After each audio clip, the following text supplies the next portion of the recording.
Welcome, everyone, and thank you for joining us for the first installment of this fall seminar series hosted by the Stavros Niarchos Foundation Center for Hellenic Studies at Simon Fraser University.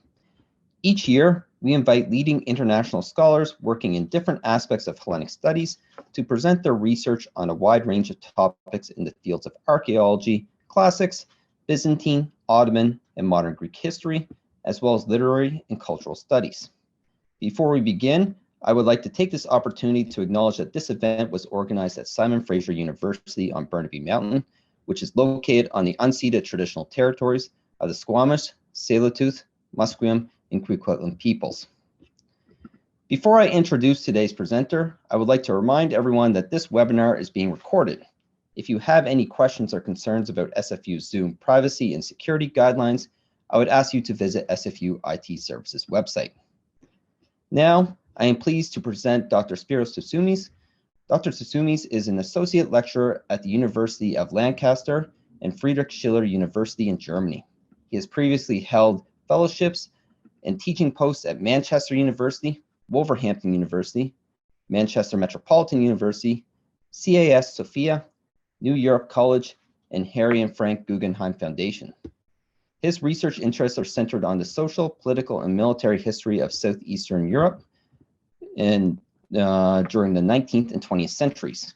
He is particularly interested in the creation and activities of the armed resistance groups during the Second World War, the history of paramilitary violence in the Balkans, and the history of the extreme right during the Cold War.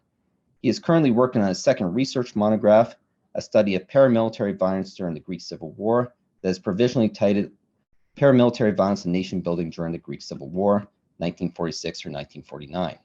The monograph is scheduled to be published in the autumn of 2021. Now, without further ado, I would like to hand it over to today's speaker. Thank you. Thank you, Jamie. It's a real pleasure, seeing you again, albeit in the virtual world. And thanks to Lauren, of course, who organized it and tolerated all my questions and not so funny jokes. And as I said, I promised not to make any reference to the one who should not be named in the course of the presentation. So without further ado, today I'm going to talk about the association between paramilitarism, nation-making, and organized crime during the Greek Civil War, or more specifically, paramilitary violence. Now, some or all of you might be familiar with the theme of the Greek Civil War, so I don't want to bore you with. Just a brief introduction: the Greek Civil War unfolded between 1946 and 1949 between the left-wing Democratic Army of Greece and the state that was supported by the U.S. and the British military. But while we often have this image of the civil wars as a kind of a binary clashes between an incumbent and an insurgent, between the regular military and regular forces of some rebel forces, this was not the case with the Greek Civil War. In fact, this has not been the case with very many other civil wars. I mean, in the side of the state, we could at this time the state employed approximately 40,000 paramilitaries who belonged to a host of far-right and nationalist organizations, and these groups played a very specific role. They carried out the majority of violence during this period, but they also had many functions outside the battlefield. But now I'm going to, but for the purpose of this seminar, I'm just going to focus on the violence. I'm just going to focus on the social process of violence and how the presence of the paramilitaries facilitated the formation of new social orders and facilitated nation building and the destruction of post-war Greece. Now, beginning with violence. Now, studies of violence in the Greek Civil War have mostly asked why violence takes place, why a specific actor, let's say incumbent or insurgent actor, uses violence, to what aim is this violence being used, why it was deployed, and so on. So violence, in short, was analyzed as a means of securing territorial control, of achieving specific political aims and so on. Accordingly, the depth and the patterns of violence, indiscriminate violence or selective violence, were attributed to the absence or lack thereof reliable intelligence and the degree of territorial control. Now, I'm not gonna, but this seminar takes a different approach to the study of violence. Instead of discussing why violence took place, I ask how violence impacted the social and cultural and political landscape of civil war Greece and of post-war Greece. In short, I'm looking at the social processes of civil war violence. How was violence performed, how it was articulated, how it was construed by the various actors engaged in it, and what was the impact of the social politics. So in this respect, the seminar argues that the violence was not merely a destructive force, because, I mean, once again, if we look at the historiography, we have this image of violence as solely destructive forces. Violence that destroyed family lives, destroyed societies, destroyed, it was a harbinger of destruction. I argue that it was also that violence also led to the reconfiguration and the formation of new social orders, the rise of novel social actors. So in this sense, violence was both a creative and a destructive process.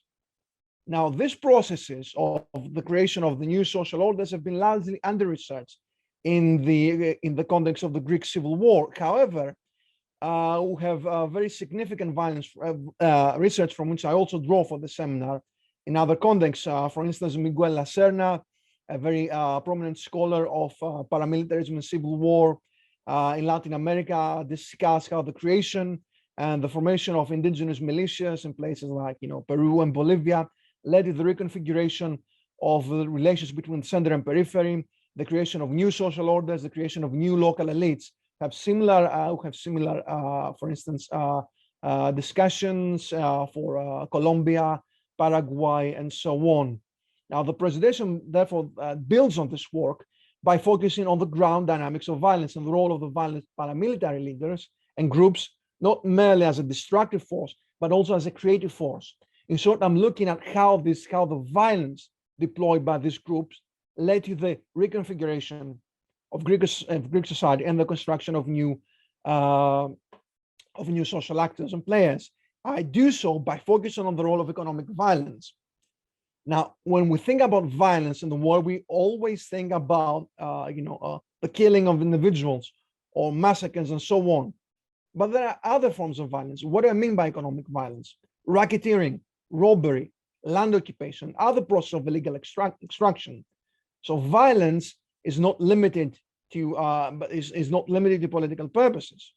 Now, violence is used also to extract resources, especially during conditions of civil war. But these processes of illegal accumulation, resource extraction, have been actually placed on the sidelines. Historians usually saw them as the work of some opportunistic thugs or a kind of a byproduct of atavism or the barbarization of warfare. But very little attention has been paid to the broader social impact. However, if we look at the scholars that I mentioned previously, but also scholars like the great sociologist Charles Tilly, racketeering, land occupation, extraction, protection, they're not just the acts of some atavists or or thugs or criminals. They belong in a larger continuum of state making and state breaking. For instance, if we look at the work, if we look at let's say the heyday of the Ottoman Empire, if we look at the work of scholars like Karin Barki, what she said that the state relegated the control of local economies to various kind of paramilitaries and bandits and so on. These bandits, by using these illegal resources, were able to emerge as a new ruling class. So, or if we look at the work of Vadim Valkov or Svetlana Stevenson on the remaking of post-Soviet economy and post-Soviet social apparatuses. Now, Valkov and Stevenson argued that, in the immediate post-Soviet period, there were, civil wars, ethnic tension, a fracturing of the state. This led to the emergence of various local illegal actors, kind of mafias, vigilantes, and so on. As the state was too weak at this period, it relegated local governors to these actors, and in return, they allowed them to control illegal flows of, of money, of commerce, and so on. By using these alliances, these actors were slowly transformed into a new social elite. And if we go way back, if we think, for instance, the making of British capitalism, if we look at the 16th century, the 17th century, people like Sir Francis Drake, buccaneers and pirates, the British Crown delegated violence to these actors, and in return, it allowed them to plunder, loot, extort, and rob. Now, this money, these forms of illegal extraction actually set the foundations for capitalist development, both within and outside Britain, and also for the formation of new classes. What I'm trying to say in short is that if we think about state making, it is not only the state that makes the nation. It is also other actors, local actors, with whom the state collaborates. These actors engage in a series of activities, racketeering, robbery, and so on. These are not just criminal acts, or they are criminal acts, but they also facilitate the emergence of new economic structures, the rise of new local elites, and so on. So this is what I'm going to look at in the context of the Greek Civil War. But let's look at Greek society and economy during the period. So between 1941 and 1944, Greece is occupied, and the occupation destroys the economy because Greece is divided in different zones of occupation. The resistance rises, and along with the resistance, we have war between the resistance and the Axis, have another parallel conflict between different local nationalist groups, and another conflict between Hellas, which was the largest resistance organization, and the various nationalist groups. And this kind of multiple war, this war, it was both a war of national liberation, but it was also a local civil wars, or a series of local civil wars, and a series of local ethnic wars destroyed the economy. So by 1945, the Greek economy is on a very, is in a very bad state. And the majority of the population makes a living in two ways, either through illegal activities, black markets, smuggling, and so on, or by using, or with the help of foreign aid. At the same time, apart from the Greek economy that's in tatters, there is the state machine is very weak, and sometimes it's almost non-existent. There's also a complete lack of law and order. So the countryside is at the hands of the various illegal actors. Okay. During this period also, in the immediate aftermath of the Second World War, there is a lingering fear of communism. So because at the time we have a communist takeover, with the help of the Soviets, the Bulgarian Communist Party or the Romanian Communist Party and so on, seize power. And in other countries like Yugoslavia, have powerful parties and movements that are able to seize power.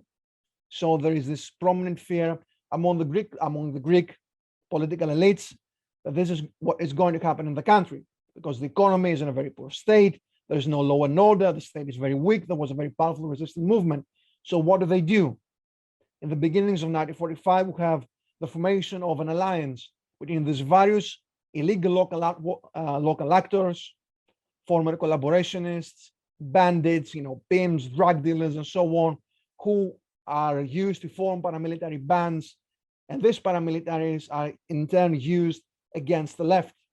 And the purpose of this alliance is to destroy the structures and the power of the left. Okay, but the state cannot fund them.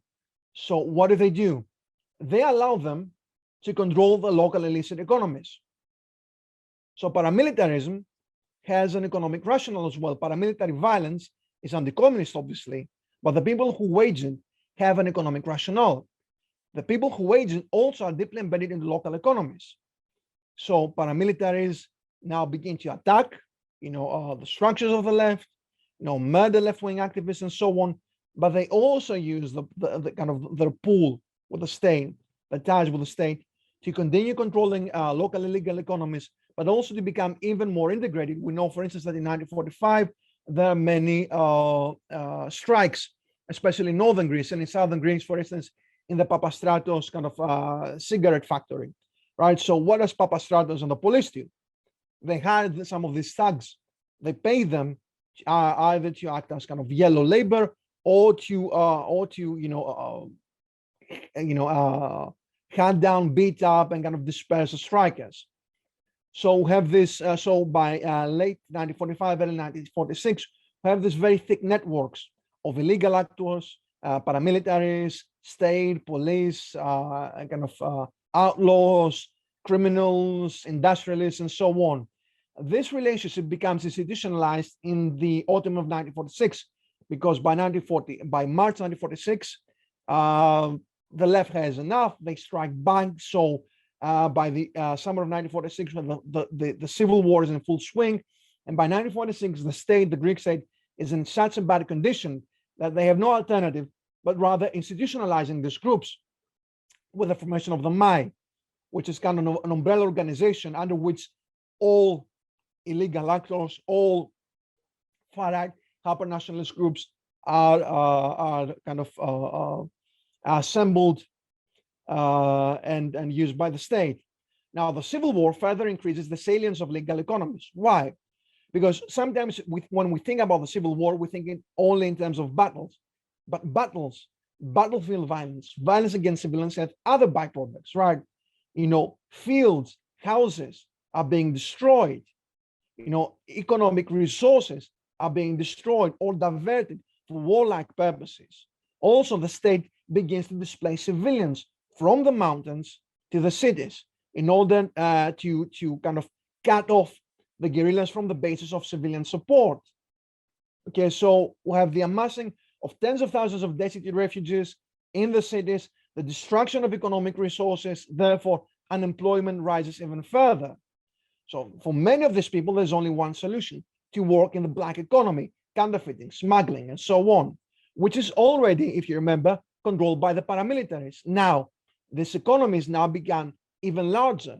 In some cases, in some areas, the black economies employ more people than the formal economies. Moreover, the war leads to an even greater need for legal commodities and syndicated vice. So, for instance, hundreds of brothels spring up across Greece. Also, to cater to the soldiers. Also, soldiers require, booze, drugs, gambling. These are all diversions. These are all businesses that cater to an army that's 250,000 large.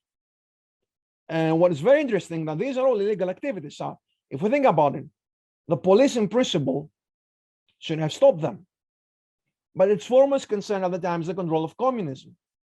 Therefore, collusion with the militias continue. The paramilitaries, even though they're institutionalized, they're being allowed to act as gangsters, as a kind of mafia-like. So paramilitaries now control not just smuggling or the black market and counterfeiting, but also prostitution, drugs, counterfeiting currency, speakeasies, and so on, gambling, right? Now, as we said before, the other source of kind of employment and economic resources was foreign help, mostly by the US, the Marshall Plan that puts hundreds of millions of dollars into the Greek economy. But there's something very interesting with the Marshall Plan. In order to get access to this money, to this grant money, you have to be kind of a nationalist, trustworthy citizen, right? You need this money to set up a business or to repair some infrastructure. But how do you prove that you're a good nationalist? You turn to the local actors who vouch for you, to the state, that yes, we can trust this guy with with all this money. And who is the foremost local actor? Once again, the paramilitaries. So the paramilitaries now begin to control the flow of local aid. So have a huge network, a huge illegal networks now begins to solidify. The paramilitaries control the flow of foreign aid. And they do this for a price. If you want a paramilitary leader, the leader of far-right association to vouch for you, you have to grease his hand, to grease his palm.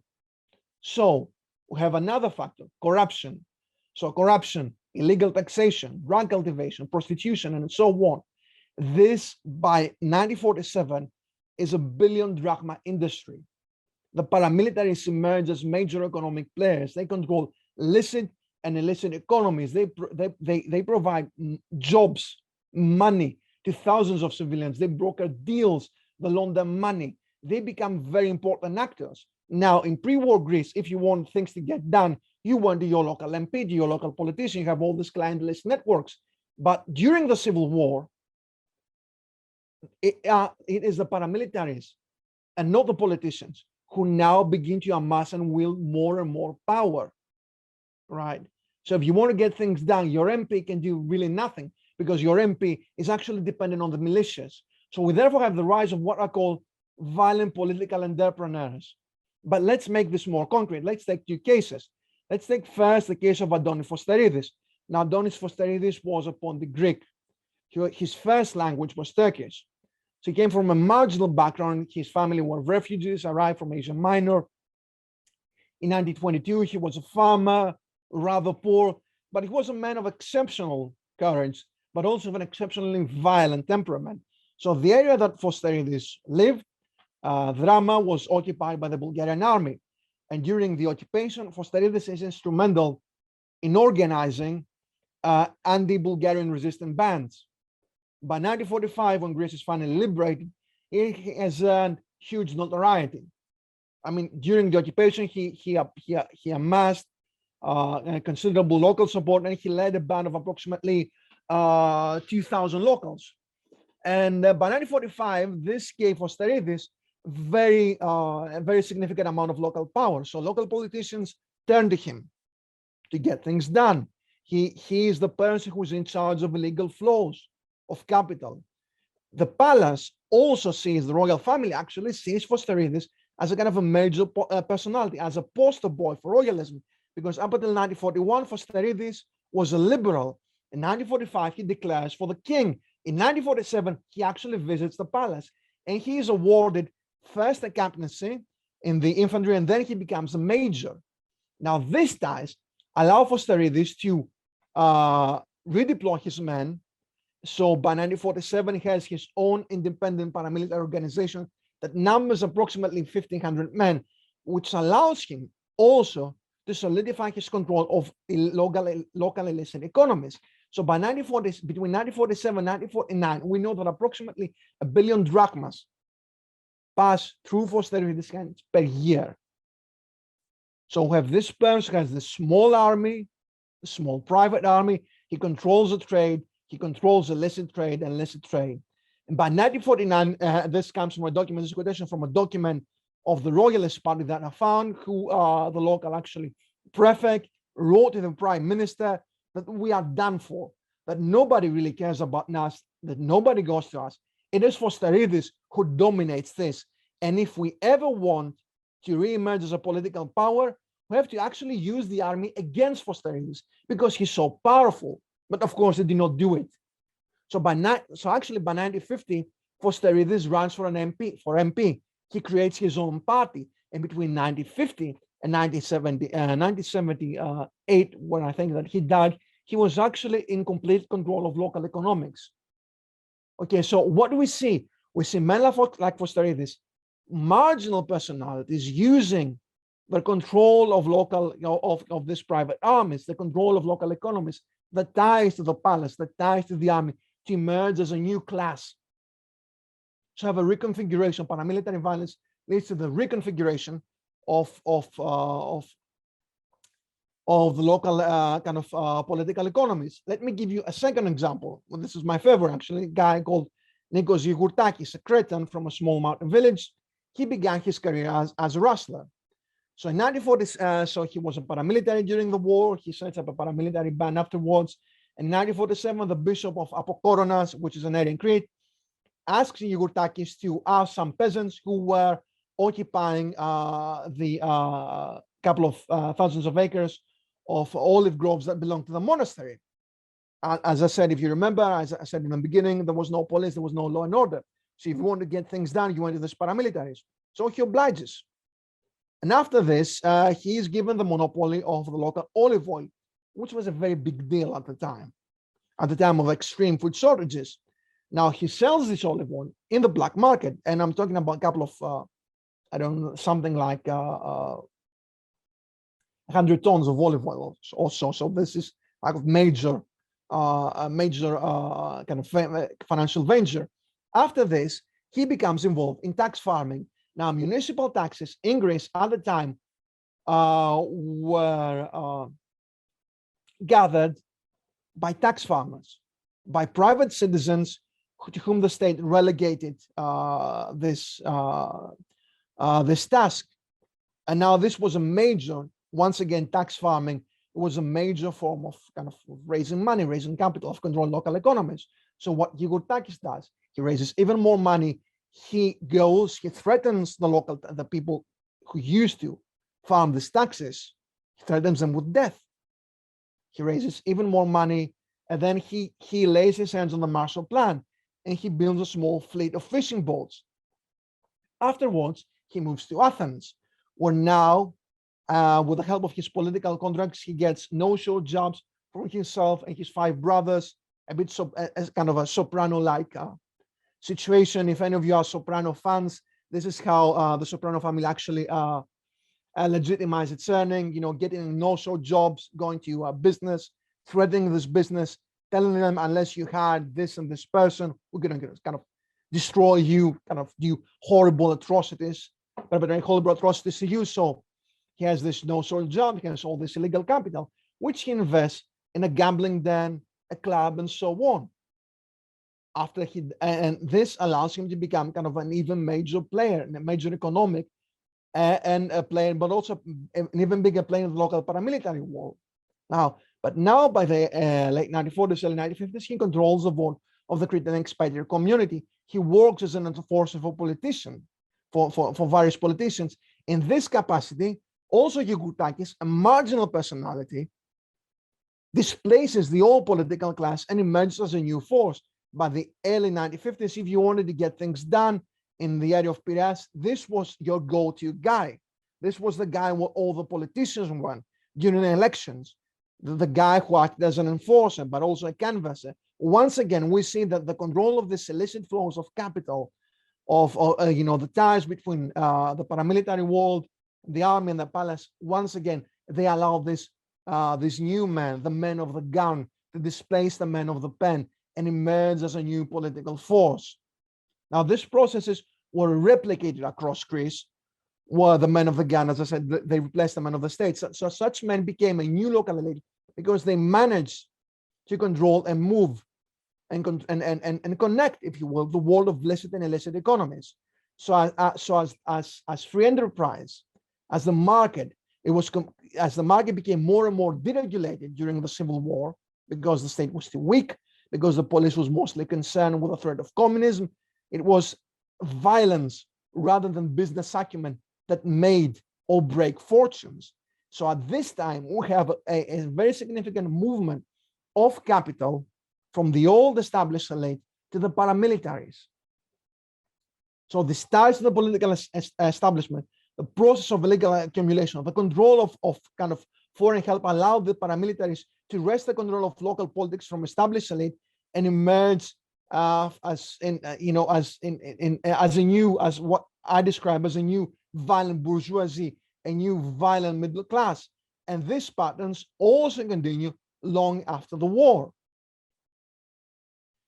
So if we look once again at the post-war parliament, we see that it is staffed full with all these paramilitaries.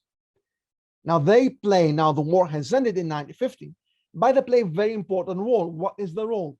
They act as brokers between the parties in the center and the local constituencies. These are the people who gather the vote during election time. Also, paramilitary structures are perpetuated in post-war Greece. Now, by the 1950s, the Cold War is in full swing. Once again, the Greek political class is paranoid about the prospect of the Cold War, about the prospect of an invasion from the north.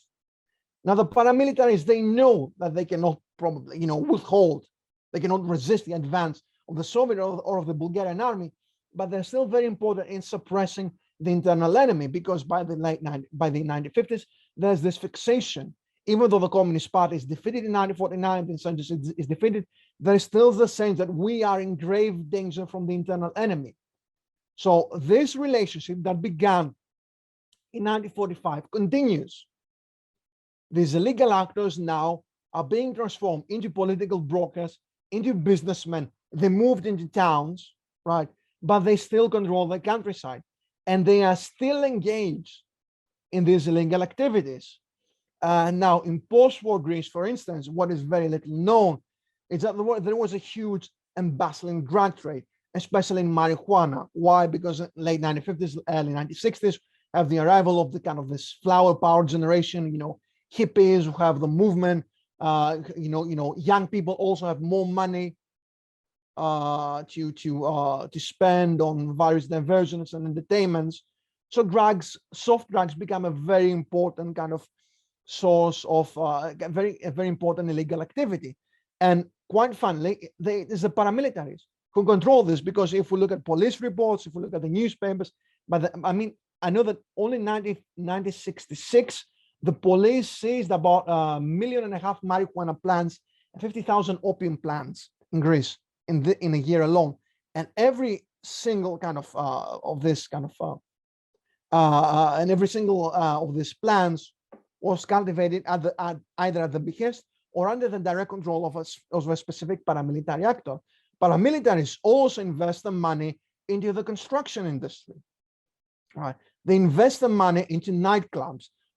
Almost every single major nightclub and restaurant in Athens, in post-war Athens, belongs to a paramilitary, to a family of paramilitaries or a family with paramilitary ties.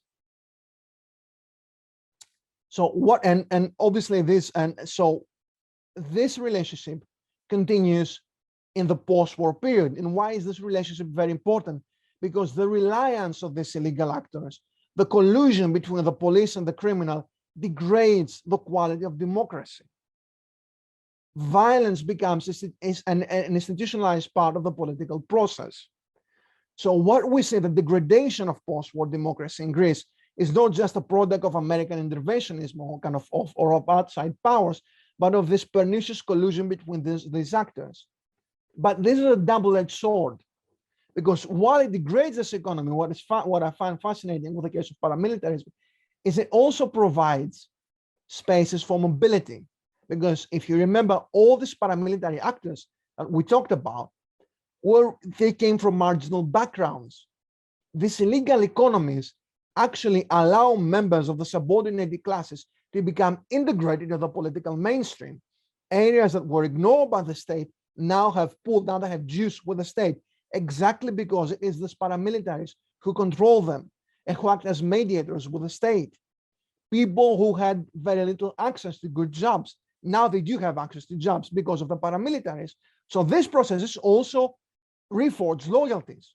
So areas that are marginal or politically indifferent, now they become integrated into the state because of these paramilitary actors.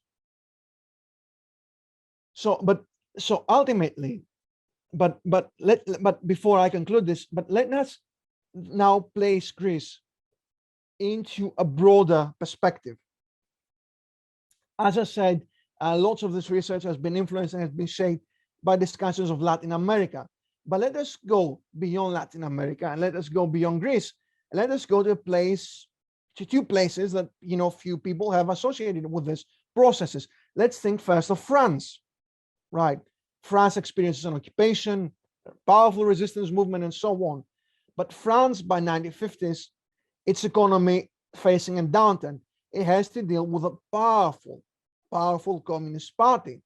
So by the early 1950s, we know from scholars like McCoy that the French police, the French state services actually delegate violence to all these actors, like places like Marseille, Nice, the whole southern seaboard of France, some of the colonies like Algeria, but even Paris, are being co-governed by gangsters or political gangsters, if you will.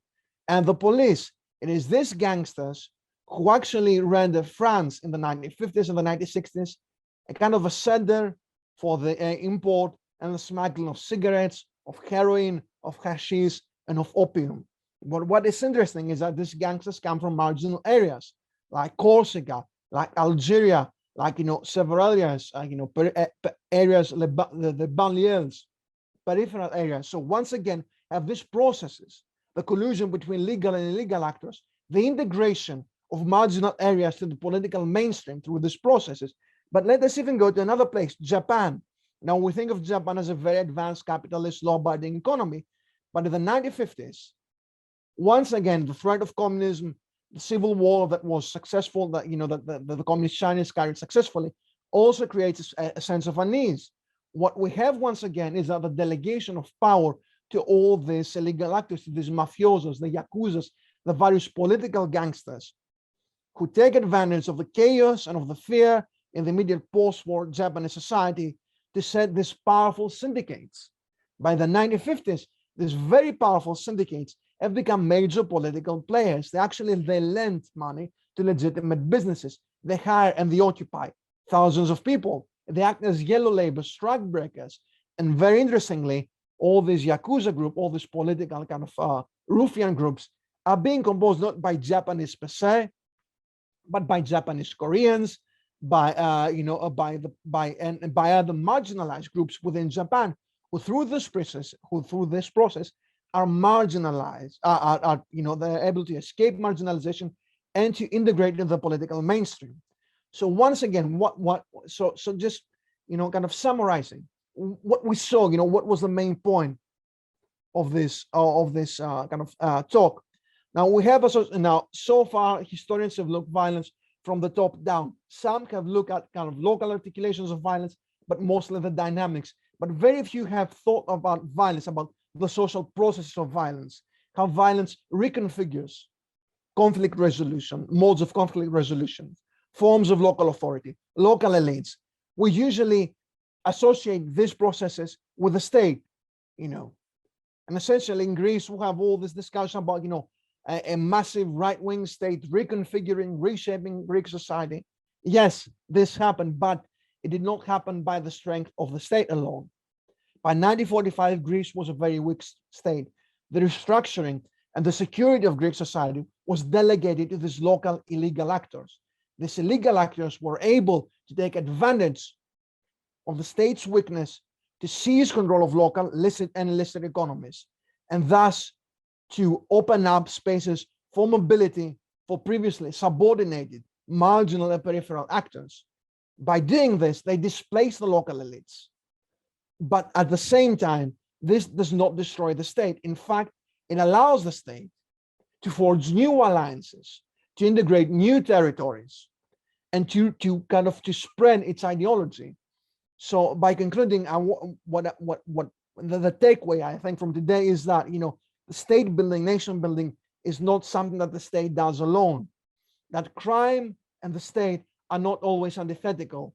That the lines between legal and illegal, gangster and police officer, politician and mafioso are very fluid. So when we want to think about the state, we also have to think about these profane margins, how they interact with the state, and how they associate and how they contribute to processes of state making and state breaking, and how they did so both in Greece, but all around Europe and all around the so-called Western world during the Cold War period. And that's it for me today. I'm just any questions, comments, kind of death threats are welcome. Well, thank you, Spyro, for a very informative talk here. I have a few questions here myself, but before I do, I wanted to remind the audience that you can end up asking questions through the Q&A box. Send them our way. I'm more than happy to end up taking them here to pass them along to Spyro. But I think one thing, it's a little bit of a broad question, I know, but kind of get the ball rolling. I was wondering if you could talk a bit more about some of the legacies of paramilitary violence in terms of how it continues to affect kind of Greek political and social culture today. As you know, common within the historiography to end up emphasizing the political divides within Greece today go back to the Civil War. I was wondering if you could end up talking a little bit more about the continued influence and legacies of these nation building from below on Greek politics and society today. Okay, thanks, Jamie. That's a great question. Actually, let me give one example, right? which is might have been known, not well known to many. We have the Golden Dawn Party now that it's dissolved, right?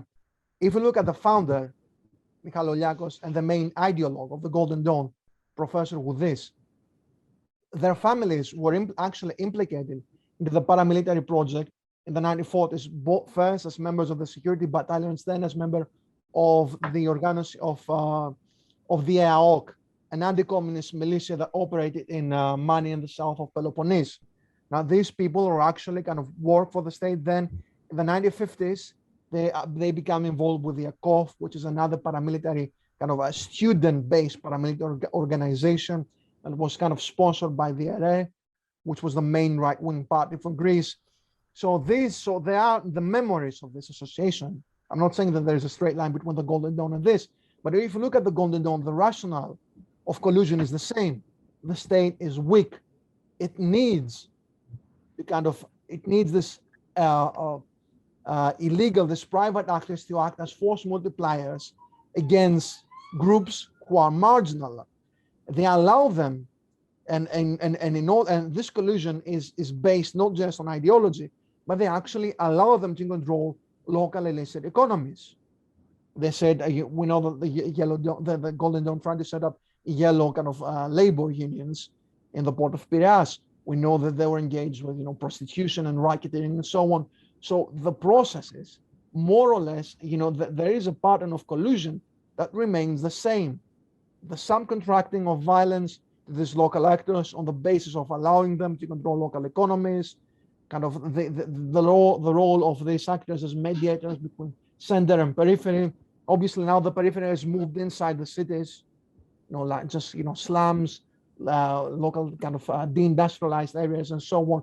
So I think yes, there is a straight line as far as the far right. I mean, there are also continuities as far as the left is concerned, but there's the topic kind of for another talk. But I think that this is, for me, this is the more direct question. And if we want to go beyond the Golden Dawn, say something else, we can think of all these veteran associations like the SA in Macedonia, that were the member of this nationalist militia, who still, they retain the structures, who still, they perform this kind of commemorative events, this kind of what the Civil War is kind of refought in the field of memory. They have these ties and these networks that are used by various political actors. So I think, yes, there's definitely a continuity there. Yeah, it seems in a lot of ways if kind of the strategy of the groups changes slightly, they're still going back to kind of the same tactics in a lot of ways in order to kind of advance their objectives with that kind of continuity. Absolutely. I mean, the modus operandi changes because the political economies change. I mean, we're not in the 1940s. I mean, they have so much leeway, but still, I mean, the rationale for collaboration, the modus operandi, is more or less the same. And I mean, not just in Greece, we meet this thing, elsewhere, but definitely with the Golden Dawn and the others. Yeah. So thanks, Jamie. Oh, thank you. So do we have other questions here? I have more, but it's best if the audience has questions, get engaged here.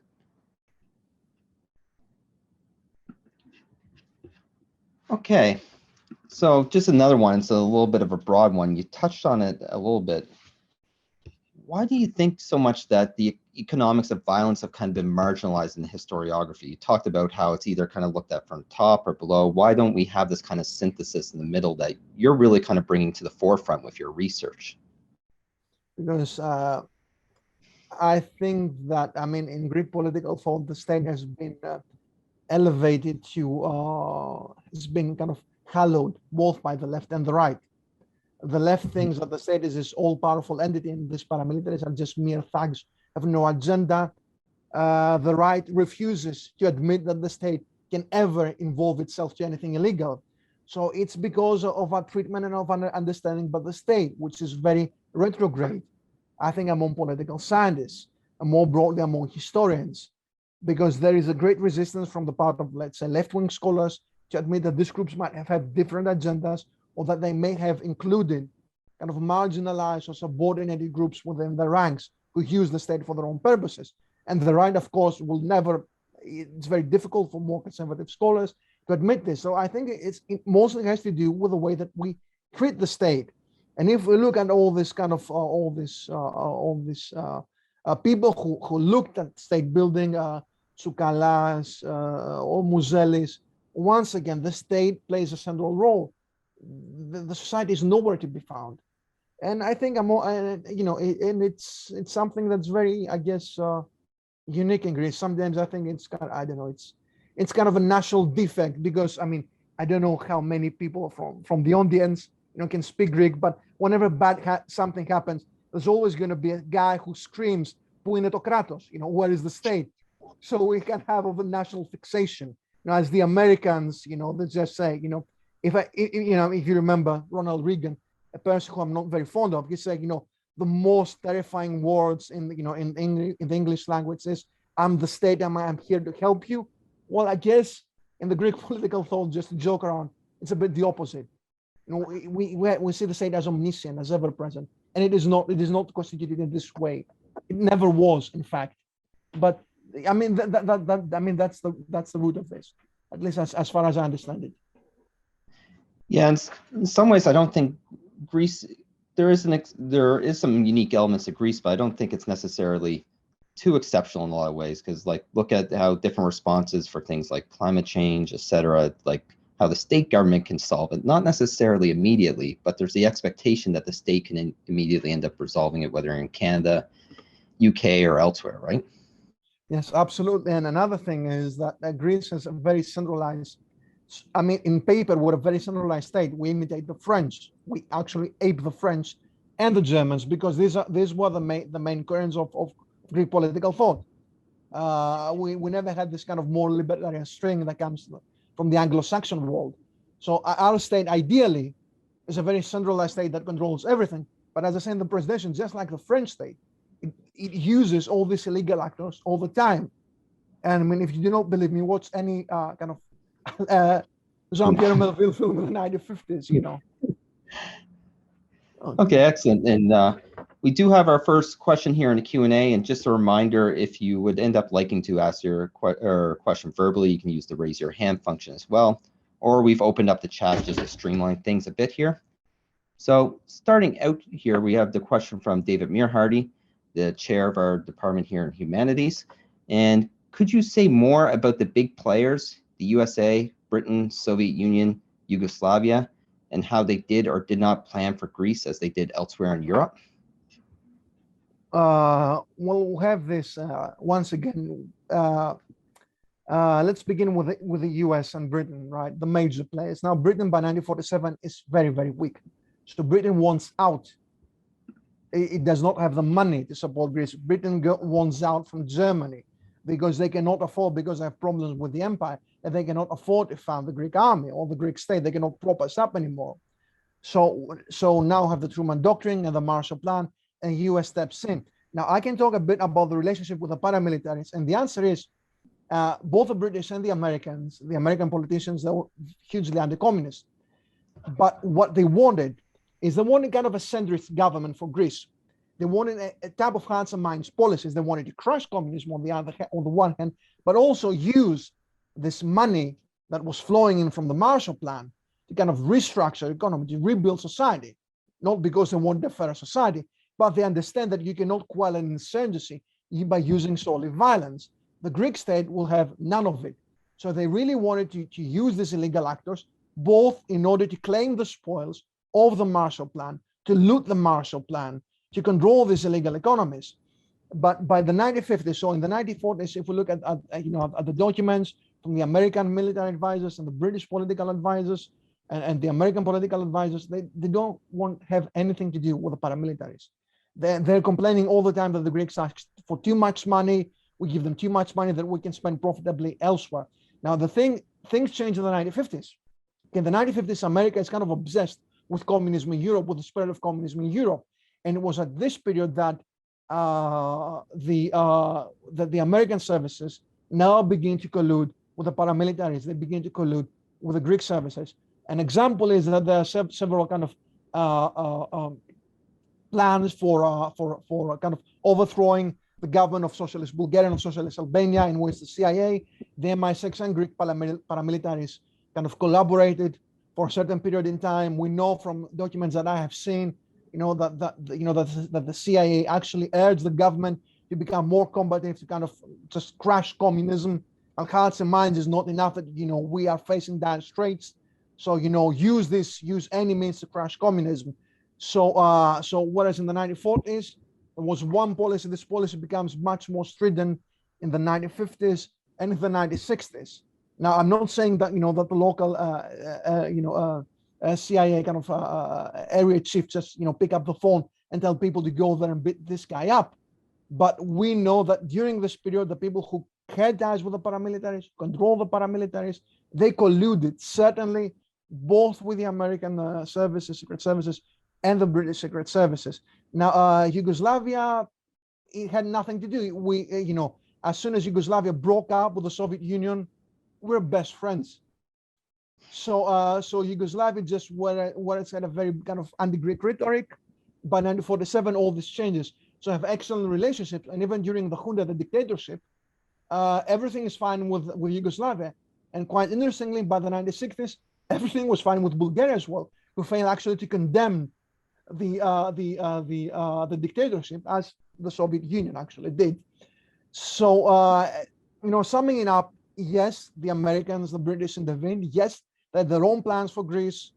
They wanted to keep it a part of kind of the Western world for geopolitical reasons. They poured a lot of money.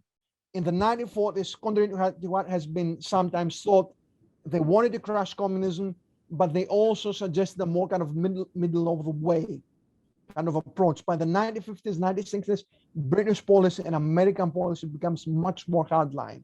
Because, if we think about, again, of the advent of McCarthyism, the Red Scare in the United States. So this makes things much more hardcore in Greece as well, but also in Italy, in France, in other countries all around Europe. So I don't know if this answers your question. I'm sorry, I have the tendency to ramble on. I think you went into a fair bit of detail there on the different points that David was trying to raise there. But if you, David, if you'd like any further elaboration, please feel free to ask a follow-up question. We can certainly go through that as well. So one thing that you touched on a little bit at the end, and I was wondering if you could go into a bit more detail, is specifically kind of the implications for nationalism studies. Nationalism studies, as you're aware, and I'm sure members of the audience are, it's a very kind of top-down enterprise. But you're showing how many of the ideas, many of the changes can end up coming from below, how there's some of the shaping ideologies. I was wondering if you could go into a bit more detail in the case of Greece about how some of the specific actors from below ended up shaping kind of different elements of Greek identity that have traditionally been associated with the state a bit more. Let me give you an example. So we go before the 1940s. If we look at the new lands, like in northern Greece, all these areas that were just assimilated to the state. Now, the political class was not native born. They came from southern Greece. Political ties were based solely on clientelism, right? Maybe the fear of Slavic expansion and so on and so forth, but it was mostly about clientelism, right? In the 1940s, the changes in the 1940s, the rise of the paramilitaries meant that the old political class that came through all Greece was inconsequential. Have the rise of these new political entrepreneurs who, by virtue of controlling all these illicit flows of economies, now become indispensable to the center, to the parties, the major parties. So, for instance, I saw some documents from the Royalist Party from 1945. He says we cannot send any Athenians up there in the north, because we have all these people who rose up during the occupation and the major paramilitary players. Now, these are the only people who can mobilize this population. At the same time, we have the spreading of anti-communism. Now, anti-communism acts as a glue. These areas that were kind of hostile to the center, suspicious of the center, suspicious of the political process, now they can find common ground in this ideology, the common fear of communism, common experience of fighting against communism. So this is what these new classes kind of bring. It is these new classes who are now seen by the Athenian elite as kind of the foremost players, the foremost fighters against communism, and as indispensable in this process. So this process leads to a reconfiguration of ties. Now the center and the periphery see themselves under a different light. It's not just kind of the wild, exotic north. No, these are kind of the salt of the earth, the pioneers of the anti-communist struggle. And now they're able to lay claim to the spoils of the state, to the positions in civil service, to positions of authority. Now they're able to ask the state to build roads, build schools, build infrastructures. Why? Because there is this threat of communism. And by asking this for these projects, what else do? They provide jobs to the clientele. And in this way, they also forge even closer ties between the state and these marginal peripheral areas. Just let me give you just a small example from my area. I come from Epirus. This is kind of, it used to be, still is a poor area. And from my particular area, people actually speak 4 languages. They speak Greek, Albanian, Vlach, and Turkish. Okay, and this used to be a population that distrusted the state intensely. We had, by the 1930s, we had the highest murder rate in Europe outside Corsica, right? Policemen actually were afraid to come into this kind of area. By the 1940s, because of ongoing nationalist and anti-communist struggles, right? All these illegal actors, all these local actors who viewed the state with hostility, they are now marshaled to fight against communism. By 1950, now in 1936, 1935, 1936, the MPs came from Athens. Now, in 1950, the MP is a local boy who was a leader of a paramilitary band, who becomes the Minister of Security, who introduces this kind of extreme measures, this urgent measures against communism, who is able to bring all these people in Athens to work in civil service jobs, who is able to pressure the government to construct these dams and these roads, because we are in the borders of the two worlds, and the borders with the communism, and he's able to expand his network by allowing people by helping his voters to get jobs in construction, to get jobs in the civil service, to get jobs in the police. So these people now become more well integrated because they have something to gain from the state. So what I'm saying is, in short, we always look to teachers, policemen, intellectuals. I argue that we should also look to gangsters, pimps, hoodlums, and thugs, because these are the people who make the state. And if we want to take it a notch further, if we look at early modern Europe, what was the nobility? The people who are able to raise private armies at the behest of the state, use this process of illegal accumulation to rise up the ladder. These were what was the role of the nobility? Protection, racketeering, robbing, especially if we look at places like, because I live in the UK, like Northumbria, Ulster, Scotland. I mean, this was a profession. And even if we look once again in places like France or other areas, the Ukraine and so on.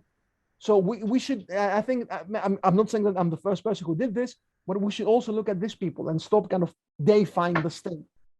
Yeah.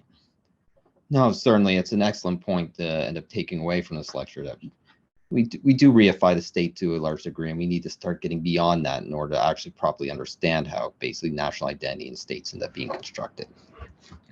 So if there's no further questions here, I would end up wanting to thank Dr. Tsoutsoumpis for a very informing talk on the nature of paramilitary violence in Greece. Also, I'd like to thank our audience for attending this lecture.